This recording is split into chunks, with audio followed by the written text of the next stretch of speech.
السلام عليكم، ازيكم عاملين ايه؟ يا رب تكونوا بخير. معاكم حسام عبد الحكيم، وان شاء الله النهارده هنحل مع بعض مسألة فاليد بالندروم من سلسلة توب انترفيو 150 على ليت كود. يلا بينا. طبعا زي ما احنا عارفين احنا مكملين في نفس السلسلة بتاعتنا، وبنبدأ بالمسائل السهلة علشان لو حد لسه بادئ او لسه بيحاول يعرف يعني ايه بروبلم سولفينج، البلاي ليست دي تكون مفيدة بالنسبة لك ان شاء الله. ما تقلقش، اي توبيك صعب او مكلكع هتلاقينا بنبسطه ان شاء الله في السلسلة دي. طيب مسألتنا النهارده بيقول لك باختصار انا عايزك هديك سترينج ويطلب منك تعرف لي اذا كان هو فاليد بالندروم ولا لا. يعني ايه بالندروم؟ بالندروم هي الكلمه اللي بتتقري من اليمين زي الشمال، كلمه ليبيا. فبما اني بعرف اقراها من اليمين والشمال فهي تبقى بالندروم. لما يبقى معاك اي بي اي فهنا عملت لها ريفرس فبقت هي نفس الكلمه. طيب يا عم ده مشكله سهله. اقول لك بس في حته صغننه. قال لك والله ان هو هيديك سترينج اصلا، والسترينج ده هيبقى فيه حاجات ما تعتبر نون الفا نوميريك. ايه النون الفا نوميريك؟ نون الفا نوميريك يعني السبيسز دي بقول عليها نون الفا نوميريك، الكوما بقول عليها نون الفا نوميريك، الكولون دي بقول عليها نون الفا نوميريك. يعني احنا لازم ننظف، بالظبط احنا لازم ننظف السترنج ده الاول، ننظفه من كل الحاجات دي. طب في حاجه كمان، هو انا شايف ان في حروف ابر ولور، فانت مطلوب منك تحولهم كلهم لور عشان تبدا تتعامل معاهم. خلاص. وبعد ما تحولهم كلهم هيطلع لك كلمه بالمنظر ده، تبدا حضرتك تشوف الكلمه دي هل هي ينفع اقراها من اليمين زي الشمال. لو ايوه هتطلع ترو، غير كده هتطلع فولس. فاظن التست ده واضح ان هو طلع ترو، التست ده قال لك فولس لان الكلام كله سمول، هو هيلزقه ببعضه. فريس اكار مش هتديك يعني لو عكستها مش هتديك نفس الكلمه. وهنا في سبيس فالاجابه ترو لان السبيس دي هتطير فهيبقى ما عندكش حاجه. والكونستنز بتاعتك 2 في 10 اس 5، وقال لك ان هي كلها تعتبر يعني الانبوت بتاعك كاركترز من الاسكي تيبل بتاعك. فانت ممكن تتوقع اي حاجه، يعني هنا ممكن احط لك اي حاجه، ممكن احط لك علامه تعجب، استفهام، اللي انت عايزه يعني. خلاص. طيب ازاي بقى نقدر نحل المساله دي؟ مين اللي احنا نقسمها على تو سب تاسكس. السب تاسك الاولى ازاي نخلص من كل العك بتاع اي حاجه تعتبر نون الفا نوميريك نطيرها، دي مشكله. المشكله الثانيه ازاي نعرف اذا كانت بلندروم. مشكله البلندروم دي هتبقى بسيطه، خلينا نركز بس في المشكله الاولى. لو انت معاك السرنج بالمنظر ده، احنا عاوزين نعمل ايه؟ اول حاجه احنا عاوزين نلغي السبيسز دي خلاص، والكوما دي كذلك برضو مش عايزينها، الكوما دي برضو مش عايزينها، والسبيسز دي مش عايزينها ولا دي، والكولون دي مش عايزينها، والسبيسز دي مش عايزينها. مشكله الابر واللور ده موضوع عبيط جدا مش هياخد مننا وقت، ولكن احنا لو عايزين نعمل حاجه زي كده نعملها ازاي؟ مين اللي احنا هنحل المساله دي بثلاث حلول. الحل الاولاني انا هقوله لك شفهيه وانت مطلوب منك تعمل بوز وتحاول تكتبه. الحلين التانيين هم الشورت كات، ودول اللي انا هعملهم معاك يا بطل، ما تقلقش الموضوع بسيط ابسط مما انت متخيل. طب هنعمل ايه بقى؟ والله كل اللي عليا لو انا معايا سترينج بالمنظر ده، نتخيل ان ده متخزن في فاريبل اسمه اس، فانا ممكن اعمل لوب وهعمل فاريبل تاني اسمه دي، وابدا اخزن فيه لو ده حرف. طب انا اعرف منين ان ده حرف؟ والله باختصار انا هقول له لو هو از ابر خلاص، او ابر على طول دايركتلي خلاص. ممكن تساله عادي، يعني انت عندك الفانكشن بتاعت از ابر دي بلت ان موجوده عندنا في اللغه، سواء في بتحل ببايثون او بتحل بسي بلس بلس. فادي كيس، فهتلاقي ان الايه ده عدى. طيب لو هي ام والام دي سمول فنفس الموضوع، بس هقول له از لور المره دي خلاص. فدي هتبقى الكيس الثانيه، ودي هيعدي منها. طيب ممكن يتفضل لك ايه؟ ممكن يجي لك ديجيت اللي هو حاجه زي الخمسه مثلا او اربعه او ثلاثه. ففي الحاله دي الخمسه والثلاثه والاربعه دول برضو بنقول عليهم نوميريك خلاص، الفا نوميريك. طيب فانا هقول لك الحاله الثالثه اللي هي از ديجيت خلاص. تاخد بالك ان يعني از ديجيت في الكتابه بتاعت الفانكشن في اللغتين مختلف تمام. طيب ولكن الاثنين بيأدوا نفس الحاجه يعني. طيب فانا هقول له لو هي ابر او لو هي لور او لو هي ديجيت، حط الكاركتر اللي معاك حطه في الايه، في السترنج اللي اسمه دي. طيب غير كده لا والله طلعت سبيس، اعمل كونتينيو سكيب سكيب سكيب سكيب، هتلاقي ان السترنج بتاعك ايه متظبط. وبعد ما تخلص تاخد الدي كمان مره وتروح تحولهم كلهم، تعمل لهم ايه؟ تعمل لهم لور. وبعد ما تعمل لهم لور تبدا تخش على الايه، الجزء الثاني بتاعك من الكود. طيب انا واضح ان الموضوع ده عك كتير قوي، ان انت عامل ثلاثه فانكشن وفول لوب وفاريبل، ما ينفعش نخلص. هقول لك انت دلوقتي معاك الحل الاول والحل البسيط جدا اللي انت ممكن تخلص بيه. طيب لو انا معايا خلاص حولت البتاع ده لور، كل اللي عليا ان انا هبدا اقراه من اليمين والشمال.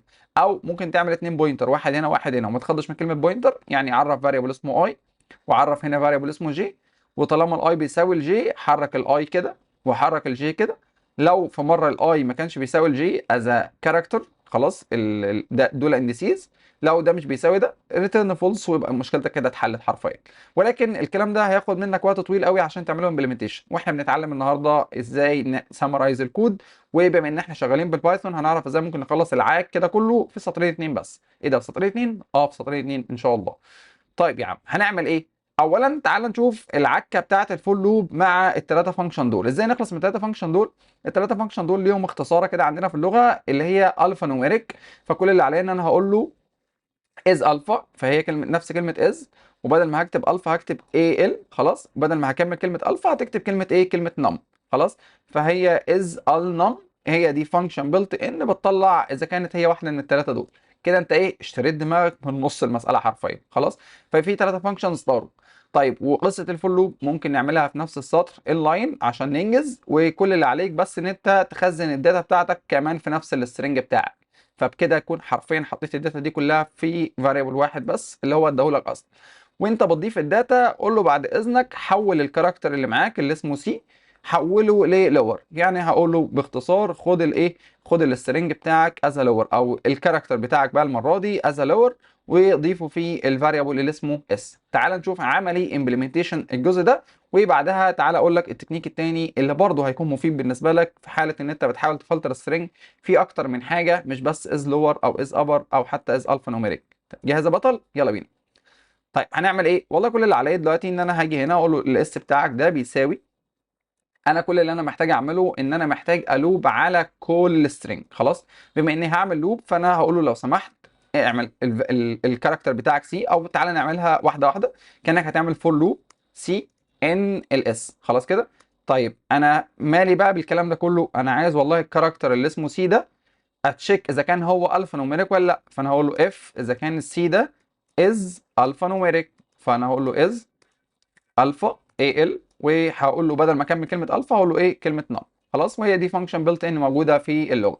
طيب في حاله ان الكونديشن ده صح، يعني الاف كونديشن دي صح، انا عاوز اخد الكاركتر اللي اسمه سي ده اخده فين، اخزنه معايا. طيب انا هقول له ايه، لو سمحت هات لي الكاركتر اللي اسمه سي.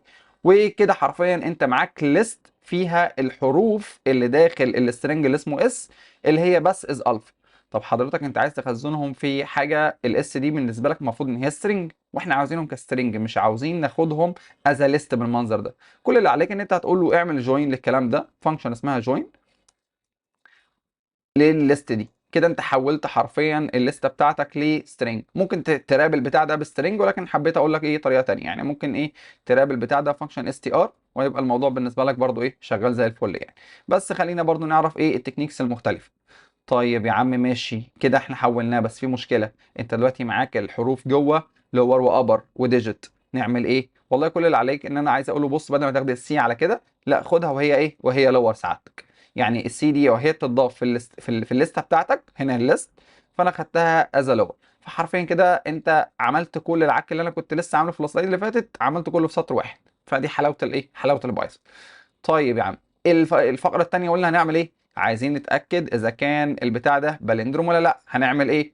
والله قلت لك 2 بوينتر اي وجي، واحد في الاول واحد في الاخر، ونبدا نقارن. طب مش عايز تعمل الصداع ده، والله كل اللي عليك ان انت ممكن تعمل ريفرس لنفس الكلمه، وتقول له هل دي بتساوي دي ولا لا. لو دي بتساوي دي فكده الموضوع بالنسبه لك خلصان. ليه؟ انت معاك مثلا حاجه زي اي بي اي. طب لما نيجي نعمل لها ريفرس هتبقى اي بي اي، هل دي بتساوي دي؟ اه ساعتك دول ايه، دول كده بالندروم لبعض. طيب فاحنا ممكن نعمل الحركه دي في سطر واحد ونختصر، ومش محتاجين فاريبلز كتير ولا حتى لوب ولا حتى 2 بوينترز. ايه ده ازاي؟ كل اللي علينا انا هقول له ريتيرن قارن لي لو سمحت بعد اذنك الاس بالاس نفسها، ولكن وانت راجع. ايه وانت راجع دي؟ الحركه اللي انا عاملها دي كانك بالظبط عملت ريفرس للسترنج. فبدل ما هو كان هيقراها اي بي اي، لا هو هيقراها اي من الاخر بعد كده البي بعد كده الاي، فبقت الاثنين واحد. طب والاثنين كلهم دول لازمتهم ايه؟ عشان ممكن اقول له ان انا عاوز سب سترينج مش السترينج كله. يعني ممكن اقول له ابدا من اندكس 2 لحد اندكس 10 وخدهم وانت راجع. لو انا ما حطيتش هنا السالب واحد فهياخدهم هو رايح، ففي من الشمال لليمين او من اليمين للشمال حسب انت عاوز ايه. فدي اللذاذه بتاعت البايثون. طيب يا عم ماشي خلاص عرفنا الموضوع ده والدنيا بالنسبه لنا تمام كده. احنا خلصنا حرفيا كده احنا خلصنا المساله دي في سطرين اتنين بس. تعالى كده بقى الكود بتاعنا، تلاقي الراجل ده معترض هنا قال لك والله الجوين بتاعتك غلط. فاحنا الجوين احنا عملنا 2 كولوم خلاص، والمفروض ان هنا بقول له دوت، يعني حضرتك هتعمل جوين على السترنج ده السترنج ده فتعالى رن كمان مره، تلاقي الراجل ده فعلا عدم 3 كيسز. تعالى نعمل السبميت، هتبص الراجل ده فعلا جاب اكسبت تو بيت 98% من الحلول و23% من ناحيه الميموري. طب هو احنا التايم بتاعنا هنا قد ايه؟ حرفيا التايم بتاعت الليست دي، انت عشان تجيب الحروف بتاعتك تحطها في الليست، فكده خدت اوردر ان، عشان تروح تحولهم تعمل لهم جوين از سترينج خدت اوردر ان كمان، وبعد كده لما جيت تقارن هنا خدت اوردر ان ثالثه، فان زائد ان زائد ان اتموست الكلام بتاعك ده كله اوفر ان.